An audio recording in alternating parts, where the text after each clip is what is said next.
कीता अमल उमें मुर्तज़ा खैदर ज़ारा पाक ने जिमें फरमाया ऐसी अस्मा बिनते उमैस ने गुसल दे के जमा नूर दे विच कफनाया ऐसी शफातनामा जो जन्नत दा कपड़ा सी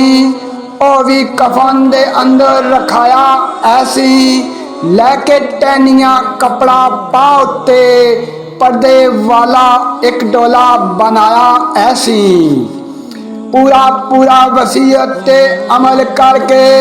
रातों रात जनाजा उठाया ऐसी नाल टुरे जांदे अहले बैत एहसान सारा आलम सनाटे विच आया ऐसी पर्देदार दी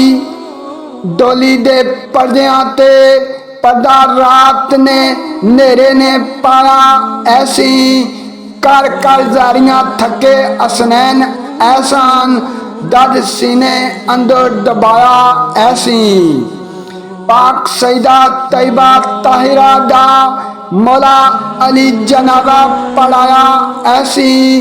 जाके जन्नत बकी दे विच साएम बड़ी नाल खामोशी दफनाया ऐसी।